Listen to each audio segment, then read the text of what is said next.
Okay, so in this tutorial, I want to have a conversation with you about patterns, okay?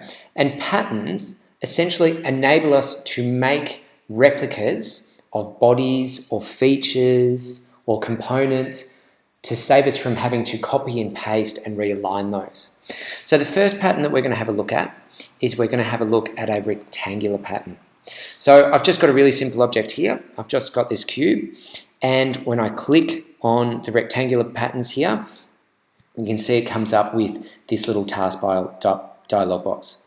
So I've got my options as to what I'm going to be patterning. In this case, I'm going to select body, and then it's going to ask me which objects, and if I have multiple objects I want to pattern, then naturally I can select multiples. The next thing it's going to do is it's going to ask me what direction I'm going to use. With the directions, you can use a piece of a body or something else within your project, or you can use the reference geometry within the file, so a plane or an axis.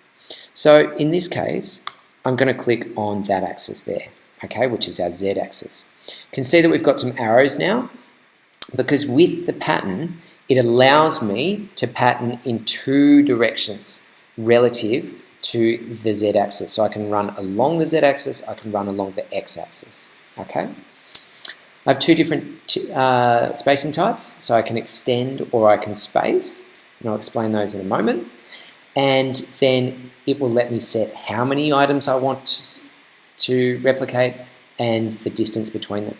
So if I sit with 3, and then I use the arrow, you can see that I can drag out, and I'm getting a readout as I go,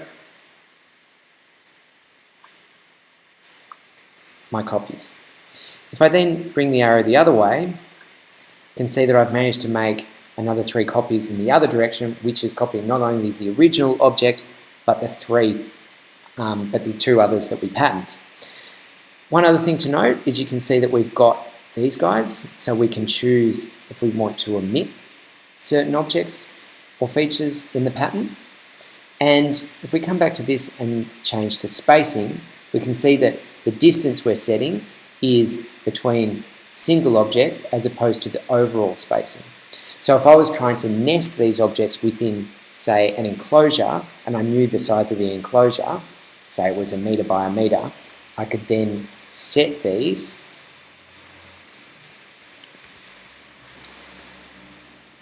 so they lived within that space.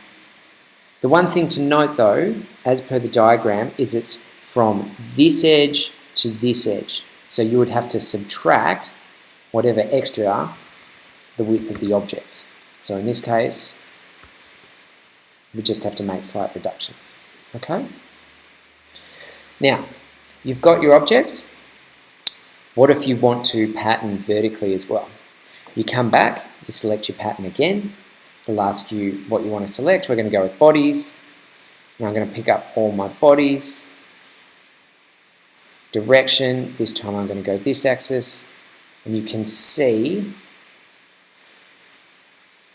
how I've now managed to duplicate those bodies multiple times. And again, a lot faster than if I was working within an environment where I had to sketch, extrude, cut to make all of these objects. Okay, so patterning is a really powerful tool to speed up your design process.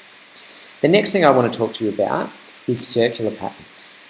And with the circular pattern, the great thing is that, like the straight patterns, it enables you to get results quickly without having to sketch it all out.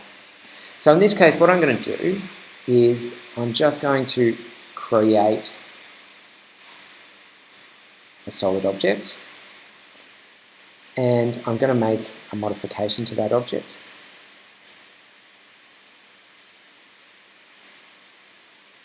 And the modification in this case that I'm going to make is I'm going to cut this object. Okay? So you can see that I've made this cut. That's fantastic. If I to do a cut longitudinally through the whole thing, straightforward. To do it again, also still reasonably straightforward. I'd have to sketch again to do it though. But as soon as I want to get cuts out here, becomes significantly more difficult. By utilizing a circular pattern, it gets a lot easier. So if I come down and I select circular pattern as opposed to a rectangular pattern, first it's going to ask, what are we doing? So I'm selecting the feature, I give it the object that we're selecting, there's our cut, and then an axis. In this case, I'm going to use the y-axis, and you can see Fusion is now populating multiples of that cut.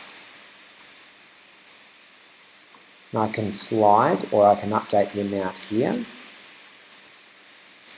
And I also have some really great control in terms of I can set angle. So I can say, actually, I only need these in a certain part of the object. Or maybe I want to go the full diameter and I want them evenly spaced. The thing to note is you also have control. These are essentially treated like individual features. So if I then wanted to come through and make modifications, I'm making them individual of each other, okay? If you wanted that to be copied right through, then you would have made that modification at the start, and then you would have duplicated or circular patterned both the cut extrude and the fillet that I applied afterwards. And that's patterning.